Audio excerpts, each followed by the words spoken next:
Viajar al pasado es una experiencia fascinante, llena de sorpresas. Y es exactamente eso, un viaje al pasado, lo que ustedes y yo, Omar Sharif, vamos a realizar.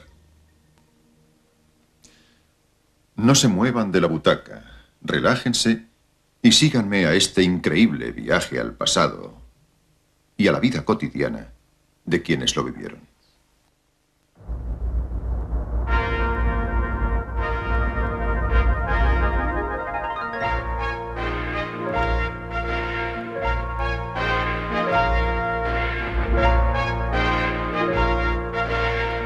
Los grandes descubrimientos de la arqueología.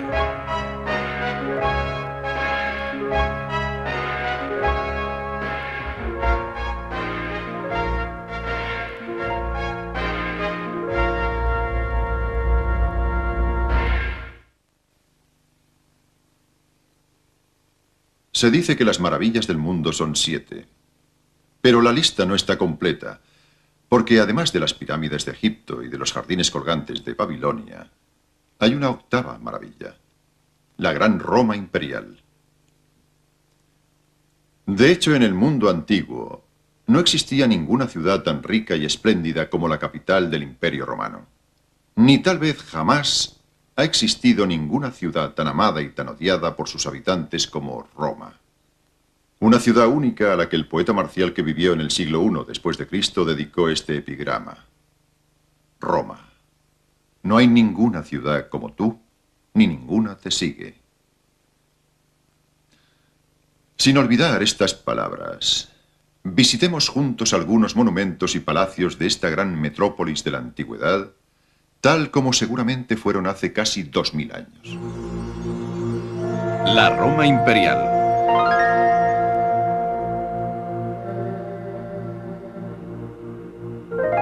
El río Tíber, con su lento transcurrir, ha acompañado desde siempre los acontecimientos ligados a la ciudad de Roma. No sabemos con exactitud cuál es el origen de este nombre. Los antiguos romanos lo hacían derivar del mítico fundador de la ciudad, Rómulo, el primer rey de Roma. La fecha de su fundación es también incierta. La más creíble es la que aporta el estudioso romano Marco Terencio Varrón, el 21 de abril del año 753 a.C. Hoy, la ciudad es una metrópolis moderna que aún conserva sus antiguos orígenes. En muchos casos, allí donde no hay imponentes ruinas, se mantiene aún la memoria urbanística. Un ejemplo de ello es la Plaza Navona, que todavía conserva en su diseño la forma del estadio de Domiciano.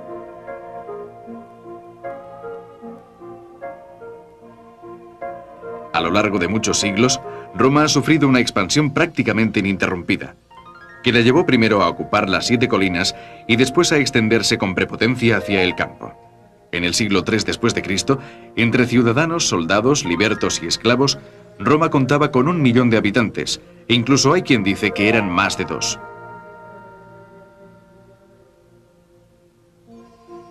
Una idea de las enormes dimensiones de la ciudad la ofrece una maqueta que se expone en el Museo de la Civilización Romana. El pequeño núcleo situado sobre la colina palatina se convirtió en la metrópolis más grande de la antigüedad. Sus primeros habitantes eran pastores que enterraban a sus muertos en el húmedo valle en el que más tarde se alzaría el foro. 10 siglos después, Roma tenía un perímetro de casi 20 kilómetros.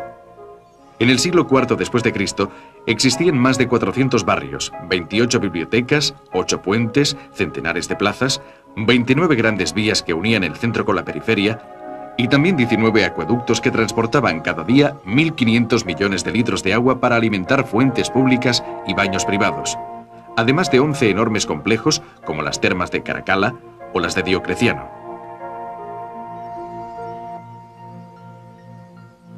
Por último estaban los foros, los grandes espacios en los que latía el corazón de la ciudad.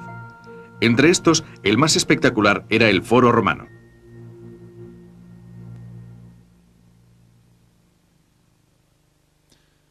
Roma era una ciudad vasta, enorme, rebosante de edificios públicos y privados. Pero ¿cómo acabó esta ciudad? ¿Qué hizo que un número tan importante de edificios acabara en ruinas? ¿Cómo es posible, por ejemplo, que el Circo Máximo, un recinto capaz de albergar a 150.000 personas, desapareciera? por no mencionar el estadio de Domiciano y Plaza Navona, en donde se celebraban los Juegos Juveniles. Pero su destrucción puede imputarse tan solo en parte a terremotos, incendios y a la invasión de los bárbaros. La verdad es que sus propios habitantes, los ciudadanos romanos, son los que desde la Edad Media hasta nuestros días han desmantelado la ciudad. ¿Saben con qué propósito? El progreso. Para construir una nueva ciudad con nuevos monumentos e iglesias. Piensen que incluso la Basílica de San Pedro se levantó utilizando para ello bloques de mármol del Coliseo y de otros muchos monumentos antiguos. Pero si bien hoy queda relativamente poco de la ciudad de los Césares, podemos reconstruirla y ver nuevamente los lugares desde los que los tribunos arengaban a la plebe o donde los generales romanos celebraban sus victorias.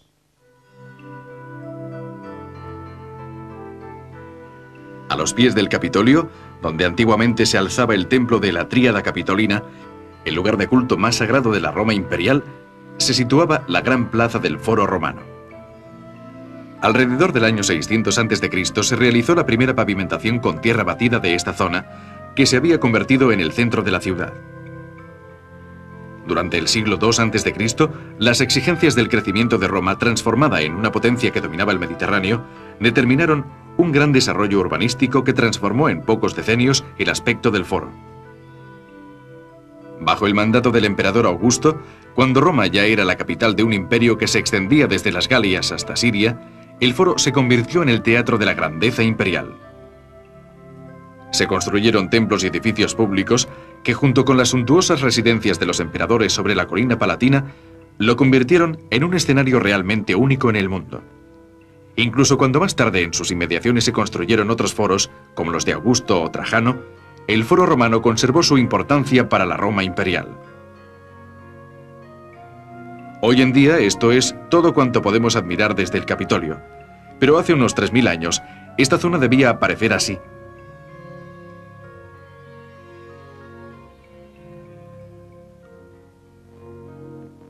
Una llanura pantanosa e insana por la que transcurría un curso de agua, tal vez el Velabro. Por ese motivo, el primer desarrollo tuvo lugar sobre la colina palatina, en la que surgió la Roma cuadrada 7 siglos antes de Cristo. Más tarde, el pantano fue saneado y así comenzó la expansión de Roma.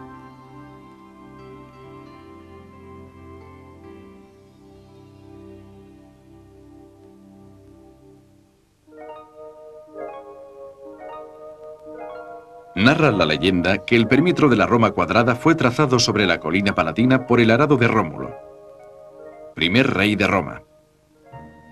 Después, la ciudad creció, englobando las 7 colinas, y así poco a poco fue extendiéndose más y más.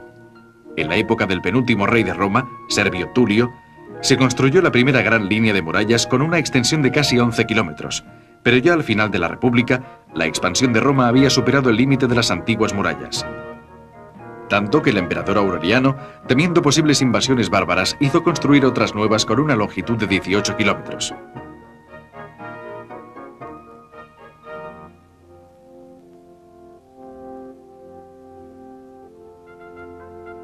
Regresemos al Foro Romano para ver qué aspecto debía tener esta zona durante la última fase de la República, cuando la plaza había adquirido ya su característica monumentalidad, poniendo las bases para su estructuración que culminaría durante el mandato del emperador Augusto. El Foro Romano, durante el siglo I a.C., cuando el cónsul Cicerón se enfrentaba al revolucionario Catilina y el general Marco Antonio leía el testamento de Julio César al pueblo romano, mostraba este aspecto.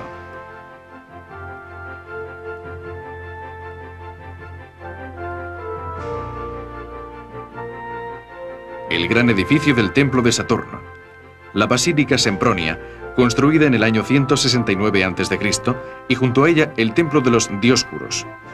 Enfrente la Basílica Emilia, mandada construir por el cónsul Fulvio Nobilior.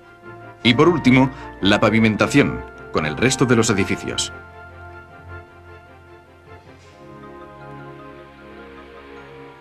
Pero sin duda, su aspecto más espectacular debió ser el que presentó durante la época imperial, en el momento de la máxima expansión del Imperio Romano, cuando pueblos de 3 continentes convergían en el foro.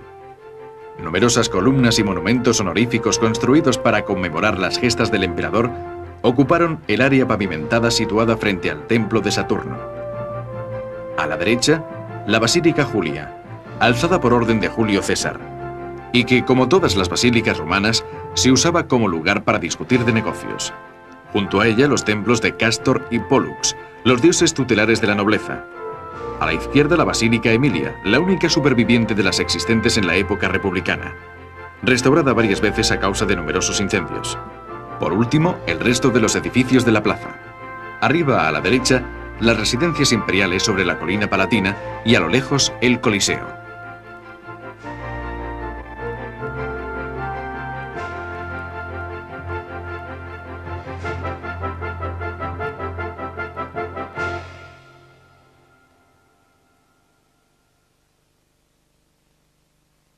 Vemos que el Foro Romano era una auténtica concentración de maravillas.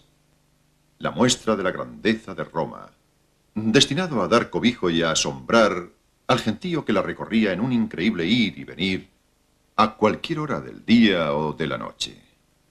Claro, porque ese gran espacio, al igual que el resto de Roma, se poblaba de gentes de todas las nacionalidades. En la época imperial eran sobre todo griegos y egipcios, mis antepasados, los que vivían en el barrio del Trastevere. En la zona del Foro Romano, una multitud de vendedores ambulantes esperaba a su clientela. La población de paso que salía y entraba desordenadamente de templos y palacios, que charlaba en la plaza con los amigos, que gritaba, que pedía favores, que compraba y vendía de todo, allí mismo, e incluso libros. Libros. Como este, por ejemplo. Igual a los que vendía el librero Atretus, que tenía su negocio entre la Curia y la Basílica Emilia. Pero ahora vayamos a ver de cerca algunos de los monumentos más importantes del Foro Romano. Este plano panorámico muestra la parte del foro en la pendiente del Capitolio. Era una zona repleta de edificios como el Tabularium o el Templo de Saturno, en el que se custodiaba el gran tesoro del Estado. En tiempos de César, 13 toneladas de oro, 114 toneladas de plata y más de 30 millones de sextercios.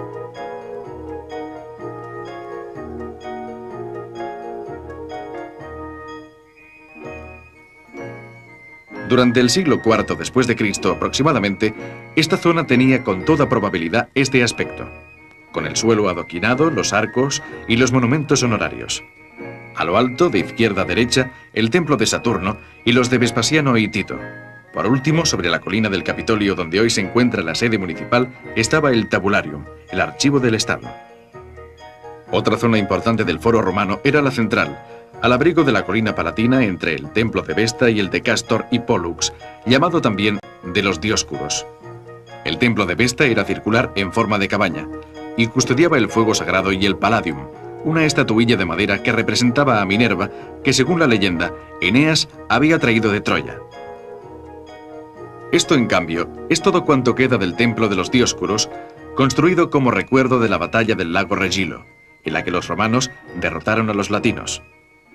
Esta zona, igualmente, en el siglo IV se mostraba así, con el Arco de Augusto, una construcción con 3 arcadas erigida frente al antiquísimo templo de Vesta.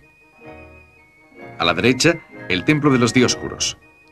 Por último, arriba, el palacio imperial que perteneció a Calígula.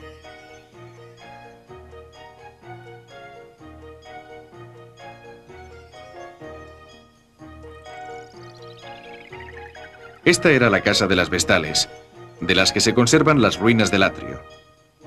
Era un gran edificio, una especie de monasterio, usado para alojar dignamente a la pequeña pero muy respetada comunidad de sacerdotisas, a la cabeza de las cuales se encontraba la Vestal Máxima.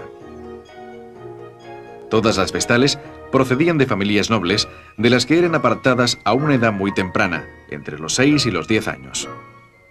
Tenían la obligación de mantenerse vírgenes al menos durante 30 años. Si alguna de las Vestales rompía su juramento, la pena era la muerte. Era enterrada viva, ya que la sangre de una Vestal no podía ser derramada.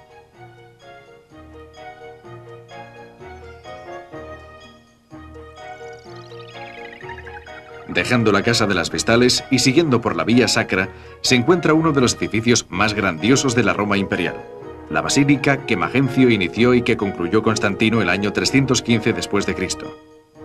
Ocupaba un área extensísima. La bóveda central, de 35 metros de altura, estaba formada por 3 tramos inmensos que se apoyaban sobre columnas de mármol de una altura de 14 metros. Se utilizó como sede de los tribunales y para celebrar aquellas ceremonias públicas en las que debían participar muchas personas. El interior de la basílica debió ser así, con la gran estatua de Constantino al fondo.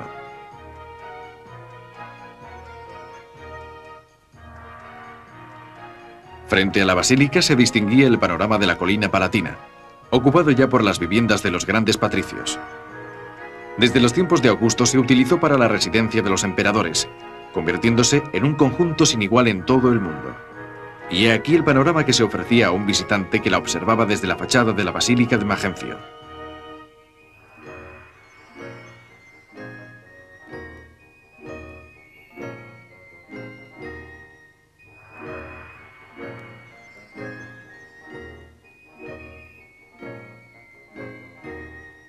Esta es la zona que una vez fue ocupada por el Circo Máximo, un enorme edificio con capacidad para más de 150.000 personas. Hay quien habla incluso de 400.000, y en el que tenían lugar las carreras de carros. Según el historiador Dionisio de Halicarnaso, que vivió en tiempos del emperador Augusto, el circo medía 621 metros de largo y 118 de ancho. Ocupaba el Valle Murcia, entre el Aventino y el Palatino. Y de hecho, desde el Circo Máximo puede divisarse un nuevo panorama de las maravillosas residencias imperiales.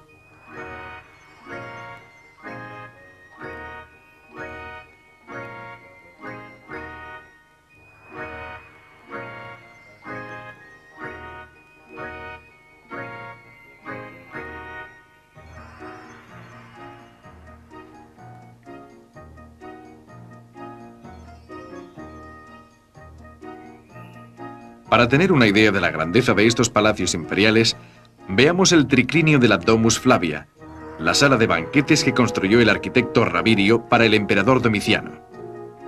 En esta sala, que los emperadores usaban para suntuosos recibimientos, Elvio Pertinax fue asesinado por la misma guardia pretoriana que apenas 2 meses antes lo había proclamado emperador.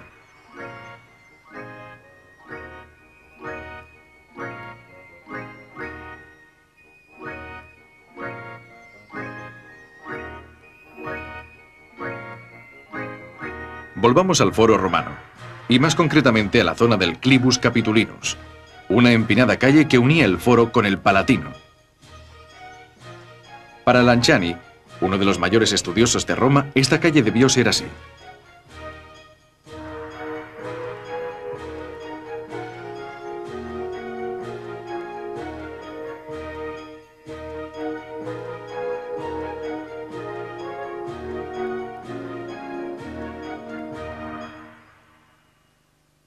Es increíble, ¿verdad? Pero desde luego las maravillas de la Roma de los Césares no acababan en el Foro. Con el paso de los siglos, además del de los emperadores, Roma continuó expandiéndose. Se levantaron otros foros y después otros edificios, cada uno más imponente que el anterior, destinados a alojar a millares de personas. Las personas podían encontrarse allí, tratar de negocios o pasar su tiempo libre. Y tenían mucho tiempo libre. Sí, porque al parecer entre fiestas religiosas y fiestas civiles, los antiguos romanos tenían al año más de 100 días de vacaciones.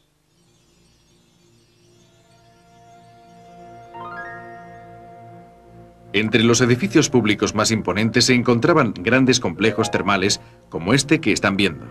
Las termas de Caracalla, construidas a partir del 212 después de Cristo. Cubrían una extensión de cerca de 11 hectáreas.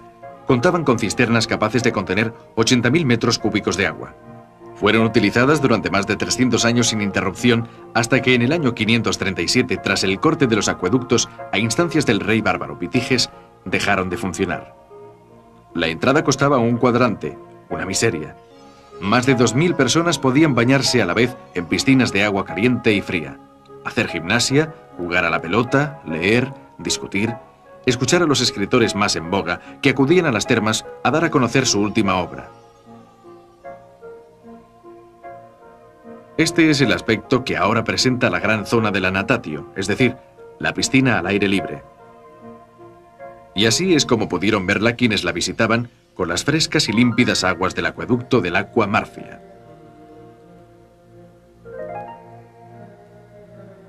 Otro gran edificio destinado a dar cabida a centenares de personas era el Teatro de Marcelo. Iniciado por Julio César, fue concluido 17 años antes del nacimiento de Cristo y dedicado a Marcelo, hijo adoptivo del emperador Augusto. Medía casi 30 metros de altura y tenía capacidad para casi 20.000 espectadores. Pero veamos cómo se mostraba el Teatro de Marcelo con el Templo de Apolo, que distaba a 6 metros escasos de la pared exterior del teatro, y el de la diosa Belona. A todo su alrededor, centenares de ínsulas, las casas de alquiler en las que vivía la gran mayoría de romanos.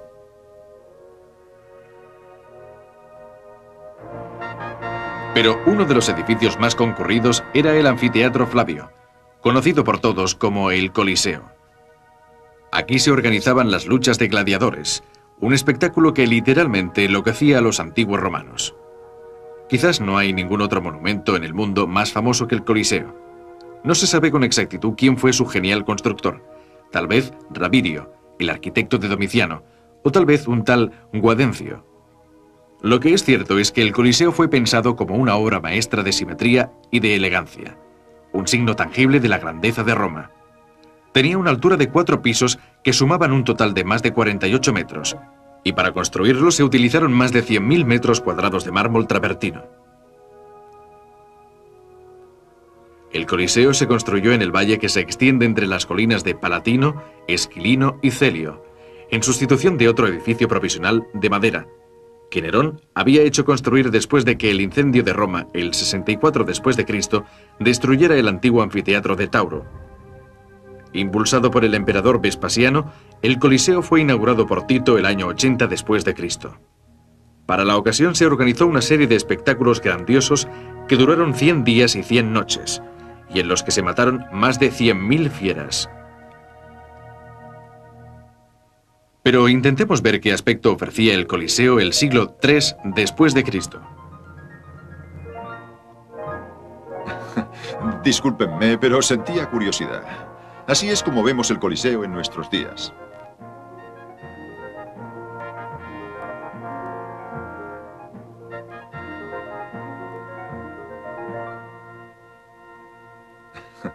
Y así es como aparecía ante los ojos de sus visitantes alrededor del año 300 después de Cristo. El Coliseo y toda la zona que lo rodeaba ofrecía un espectáculo grandioso, único en su género. Pero ¿qué había en esta zona antes de que el emperador Vespasiano ordenara la construcción del Coliseo? Esto. Había un pequeño lago a orillas del cual, después del gran incendio de Roma, Nerón decidió edificar su nueva residencia. Llamó al nuevo palacio imperial Domus Aurea, un conjunto de edificios y jardines que al parecer cubrían una cuarta parte del espacio urbano de Roma. Cuando Nerón fue asesinado, sus sucesores demolieron su casa, rellenaron el lago y levantaron el Coliseo. Estoy seguro de que nadie tenía bastante con mirar el Coliseo únicamente desde fuera. La verdad es que ¿quién podría resistirse a la tentación de entrar reclamado por el clamor del gentío? Por cierto, no sabemos si se tenía que pagar entrada o si esta era gratuita. Pero lo que sí sabemos es que los combates de gladiadores eran un espectáculo del que la gente no se cansaba nunca. Hasta el punto que podían durar meses. Y participaban miles de gladiadores y millares de fieras que dejaban la arena manchada por su sangre.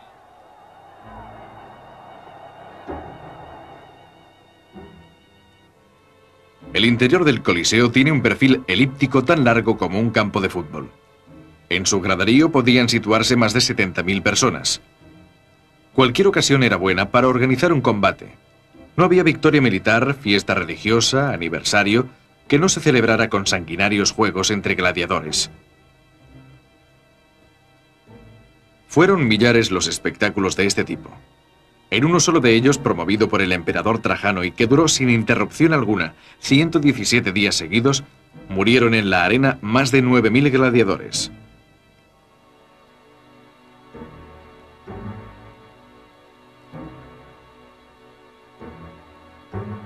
Bajo la arena había un auténtico laberinto. Eran los subterráneos destinados a dar cobijo a los gladiadores y a las bestias feroces.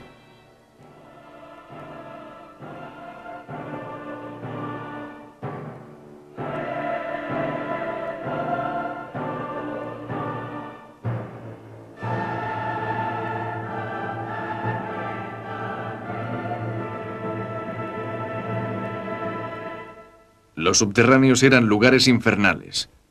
Entre el estrépito, los gritos, los rugidos, los protagonistas del espectáculo, ya fueran fieras o gladiadores, esperaban para emerger a la deslumbrante luz de la arena.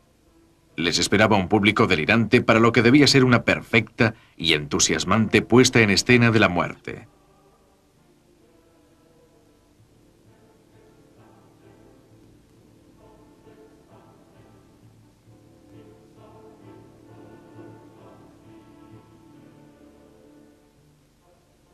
Y muchas veces, para hacer más excitantes los combates, se montaban increíbles escenografías sobre la arena del Coliseo.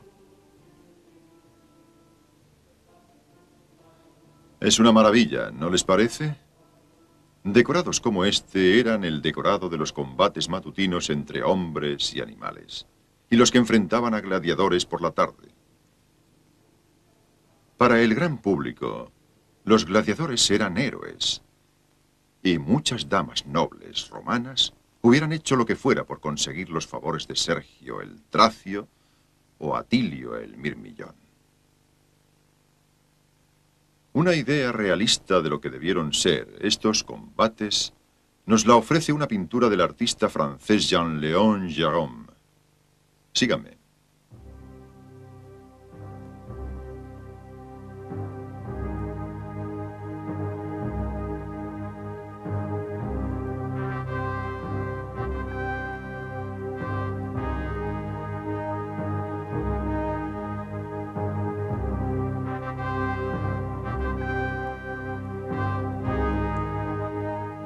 Este es el cuadro de Gérôme. Discúlpenme. ¡Oh!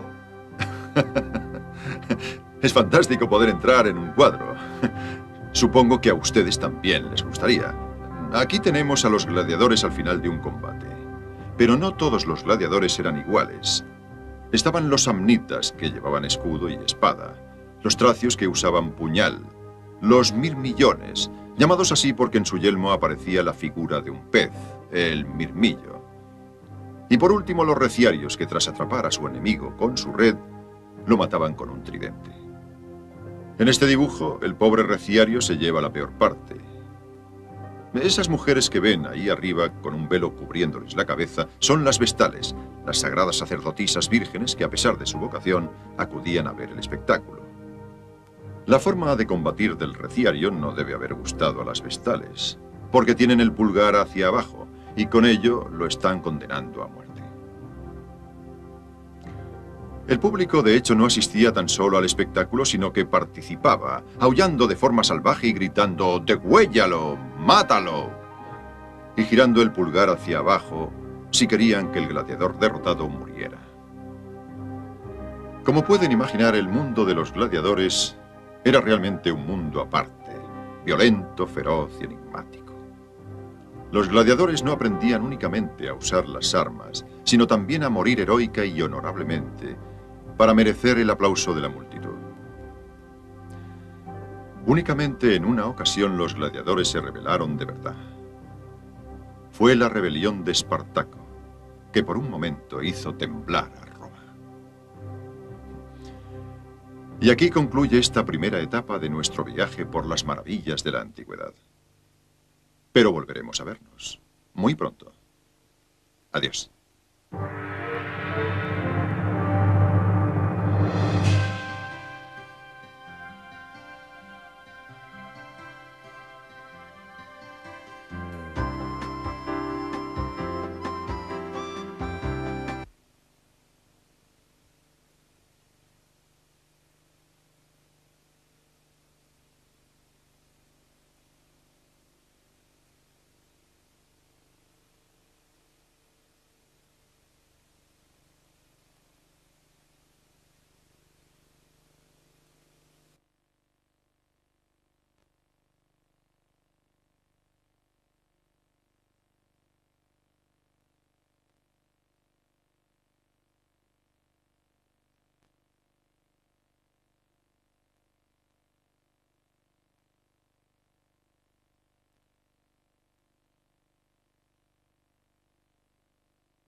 sus sucesores demolieron su casa, rellenaron el lago y levantaron el Coliseo.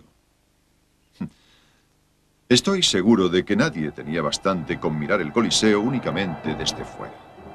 La verdad es que ¿quién podría resistirse a la tentación de entrar reclamado por el clamor del gentío? Por cierto, no sabemos si se tenía que pagar entrada o si esta era gratuita. Pero lo que sí sabemos es que los combates de gladiadores eran un espectáculo del que la gente no se cansaba nunca. Hasta el punto que podían durar meses. Y participaban miles de gladiadores y millares de fieras que dejaban la arena manchada por su sangre.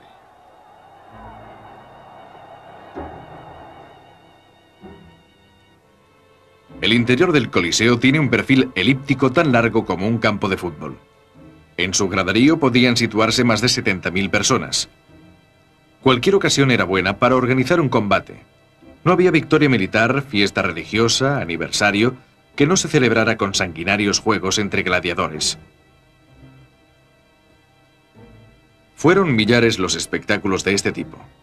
En uno solo de ellos, promovido por el emperador Trajano y que duró sin interrupción alguna 117 días seguidos, murieron en la arena más de 9.000 gladiadores.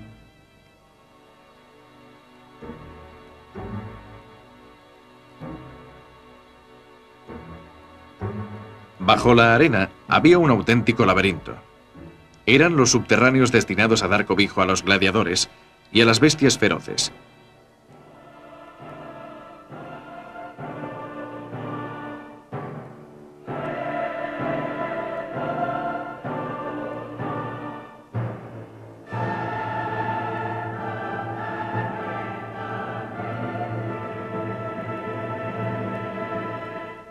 Los subterráneos eran lugares infernales.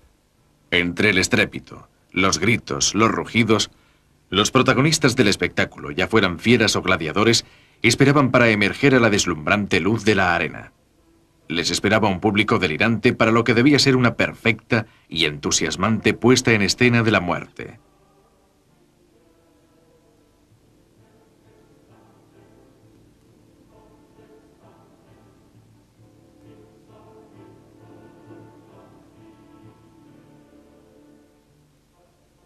Y muchas veces, para hacer más excitantes los combates, se montaban increíbles escenografías sobre la arena del Coliseo. Es una maravilla, ¿no les parece? Decorados como este eran el decorado de los combates matutinos entre hombres y animales. Y los que la pavimentación, con el resto de los edificios.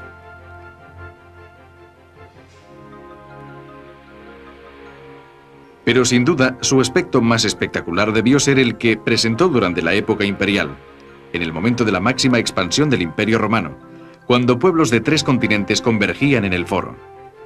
Numerosas columnas y monumentos honoríficos construidos para conmemorar las gestas del emperador ocuparon el área pavimentada situada frente al templo de Saturno. A la derecha, la Basílica Julia, alzada por orden de Julio César, y que, como todas las basílicas romanas, se usaba como lugar para discutir de negocios. Junto a ella, los templos de Castor y Pollux, los dioses tutelares de la nobleza. A la izquierda, la Basílica Emilia, la única superviviente de las existentes en la época republicana, restaurada varias veces a causa de numerosos incendios. Por último, el resto de los edificios de la plaza. Arriba, a la derecha, las residencias imperiales sobre la colina palatina y a lo lejos, el Coliseo.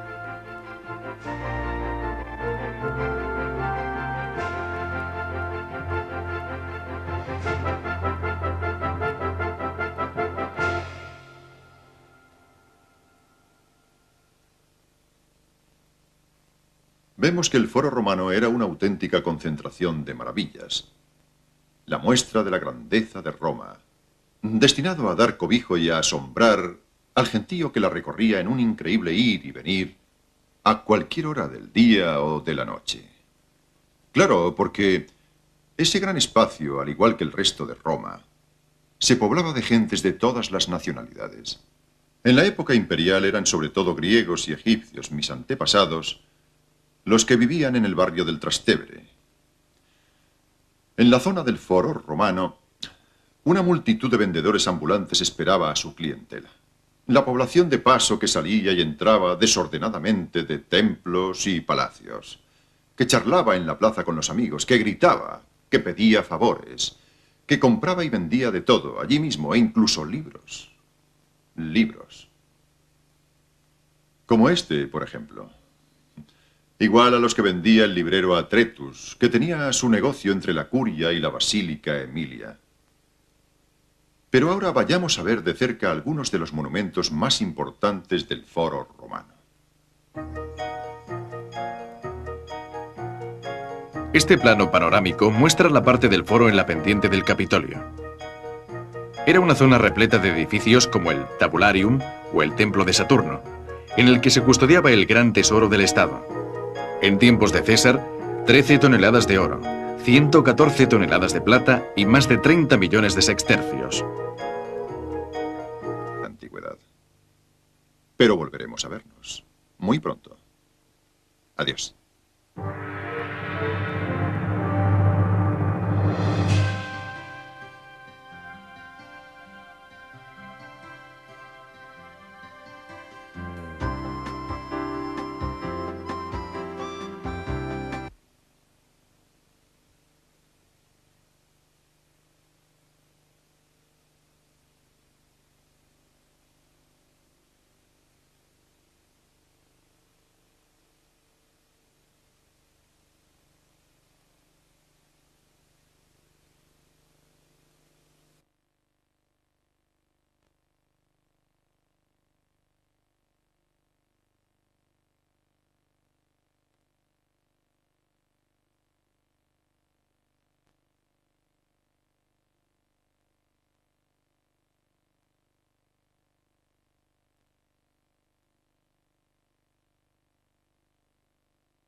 Se dice que las maravillas del mundo son 7.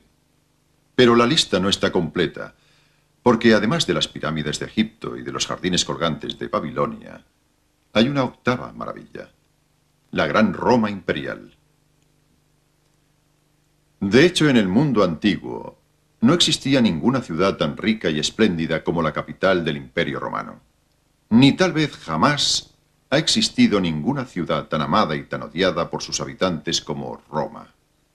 Una ciudad única a la que el poeta marcial que vivió en el siglo I después de Cristo dedicó este epigrama.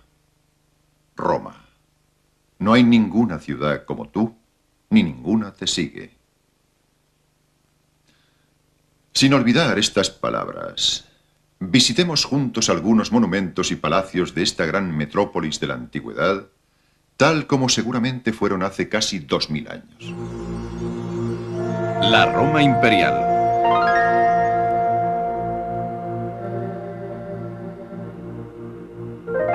El río Tíber, con su lento transcurrir, ha acompañado desde siempre los acontecimientos ligados a la ciudad de Roma. No sabemos con exactitud cuál es el origen de este nombre. Los antiguos romanos lo hacían derivar del mítico fundador de la ciudad, Rómulo, el primer rey de Roma. La fecha de su fundación es también incierta. La más creíble es la que aporta el estudioso romano Marco Terencio Varrón, el 21 de abril del año 753 a.C. Hoy, la ciudad es una metrópolis moderna que aún conserva sus antiguos orígenes. En muchos casos, allí donde no hay imponentes ruinas, se mantiene aún la memoria urbanística. Un ejemplo de ello es la Plaza Navona, que todavía conserva en su diseño la forma del estadio de Domiciano.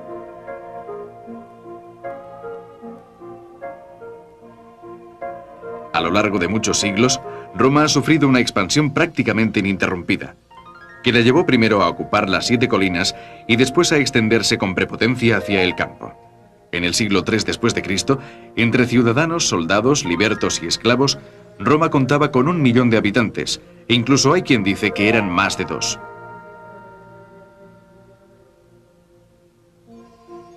Una idea de las enormes dimensiones de la ciudad la ofrece una maqueta que se expone en el Museo de la Civilización Romana. El pequeño núcleo situado sobre la colina palatina se convirtió en la metrópolis más grande de la antigüedad.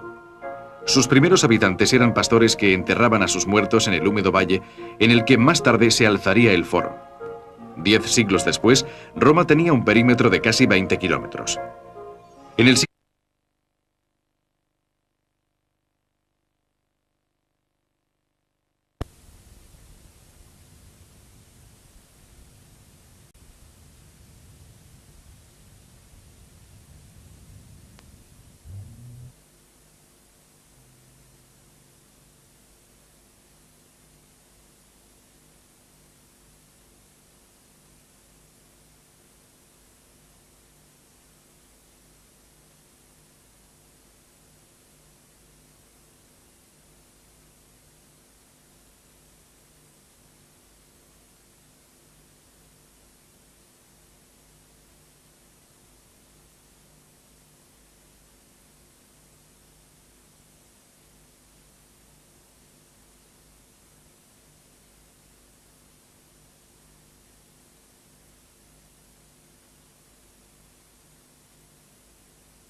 Durante el siglo IV después de Cristo aproximadamente, esta zona tenía con toda probabilidad este aspecto, con el suelo adoquinado, los arcos y los monumentos honorarios.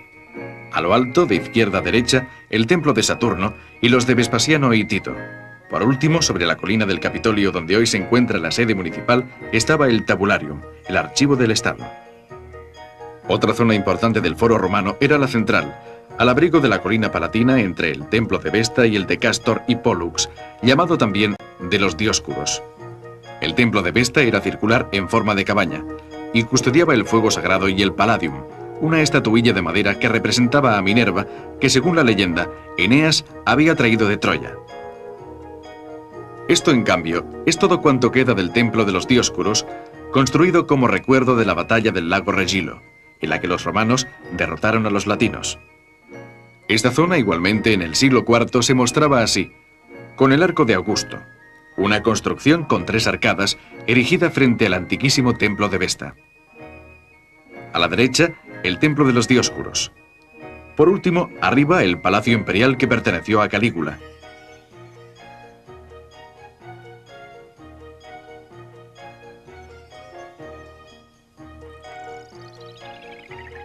Esta era la casa de las Vestales, de las que se conservan las ruinas del atrio. Era un gran edificio, una especie de monasterio, usado para alojar dignamente a la pequeña pero muy respetada comunidad de sacerdotisas, a la cabeza de las cuales se encontraba la Vestal Máxima. Todas las Vestales procedían de familias nobles, de las que eran apartadas a una edad muy temprana, entre los 6 y los 10 años. Tenían la obligación de mantenerse vírgenes al menos durante 30 años. Si alguna de las Vestales rompía su juramento, la pena era la muerte. Era enterrada viva, ya que la sangre de una Vestal no podía ser derramada.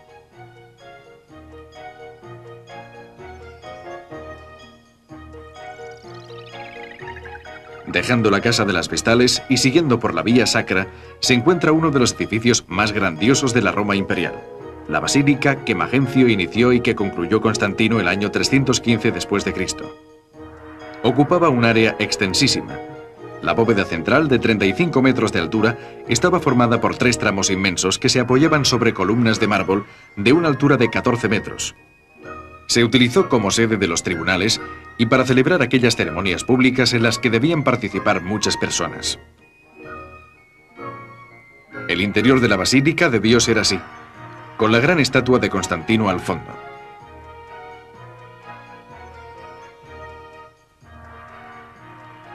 Frente a la basílica se distinguía el panorama de la colina palatina. Por no mencionar el estadio de Domiciano y Plaza Navona, en donde se celebraban los Juegos Juveniles. Pero su destrucción puede imputarse tan solo en parte a terremotos, incendios y a la invasión de los bárbaros. La verdad es que sus propios habitantes, los ciudadanos romanos, son los que desde la Edad Media hasta nuestros días han desmantelado la ciudad. ¿Saben con qué propósito? El progreso. Para construir una nueva ciudad con nuevos monumentos e iglesias. Piensen que incluso la Basílica de San Pedro se levantó utilizando para ello bloques de mármol del Coliseo y de otros muchos monumentos antiguos. Pero si bien hoy queda relativamente poco de la ciudad de los Césares, podemos reconstruirla y ver nuevamente los lugares desde los que los tribunos arengaban a la plebe o donde los generales romanos celebraban sus victorias.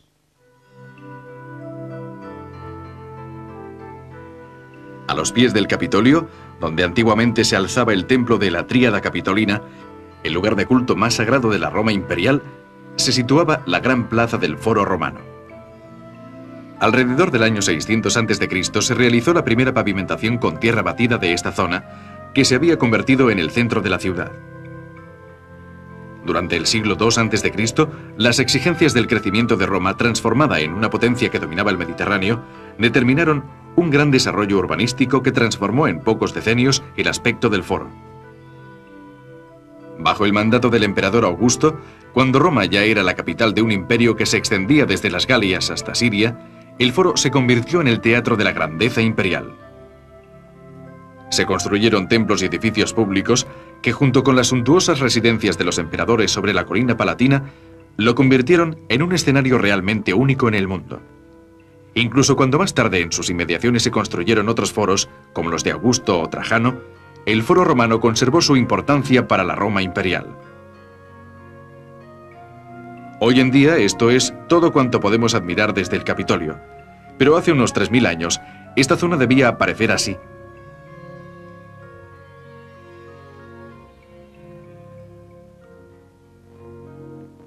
Una llanura pantanosa e insana por la que transcurría un curso de agua, tal vez el Velabro.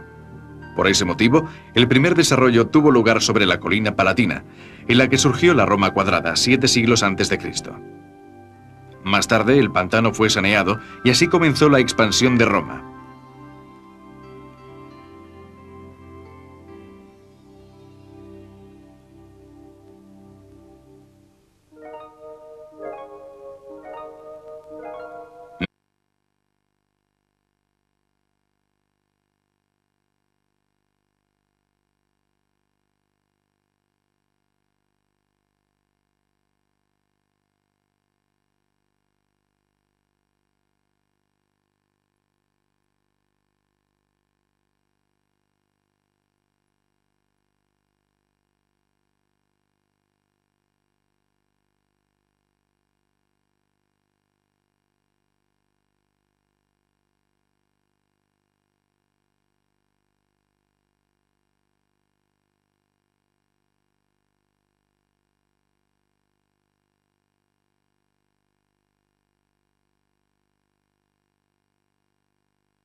Sus primeros habitantes eran pastores que enterraban a sus muertos en el húmedo valle en el que más tarde se alzaría el foro. 10 siglos después, Roma tenía un perímetro de casi 20 kilómetros. En el siglo IV después de Cristo existían más de 400 barrios, 28 bibliotecas, 8 puentes, centenares de plazas, 29 grandes vías que unían el centro con la periferia y también 19 acueductos que transportaban cada día 1.500 millones de litros de agua para alimentar fuentes públicas y baños privados, además de 11 enormes complejos como las termas de Caracalla o las de Diocleciano.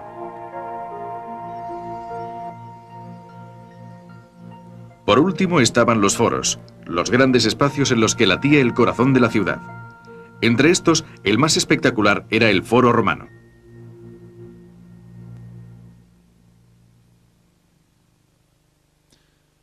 Roma era una ciudad vasta, enorme, rebosante de edificios públicos y privados. Pero ¿cómo acabó esta ciudad? ¿Qué hizo que un número tan importante de edificios acabara en ruinas? ¿Cómo es posible, por ejemplo, que el Circo Máximo, un recinto capaz de albergar a 150.000 personas, desapareciera? Por no mencionar el estadio de Domiciano, hoy Plaza Navona, en donde se celebraban los Juegos Juveniles. Pero su destrucción puede imputarse tan solo en parte a terremotos, incendios y a la invasión de los bárbaros. La verdad es que sus propios habitantes, los ciudadanos romanos, son los que desde la Edad Media hasta nuestros días han desmantelado la ciudad. ¿Saben con qué propósito? El progreso. Para construir una nueva ciudad con nuevos monumentos e iglesias. Piensen que incluso la Basílica de San Pedro se levantó utilizando para ello bloques de mármol del Coliseo y de otros muchos monumentos antiguos. Pero si bien hoy queda relativamente poco de la ciudad de los Césares, podemos reconstruirla y ver nuevamente los lugares desde los que los tribunos arengaban a la plebe o donde los generales romanos celebraban sus victorias.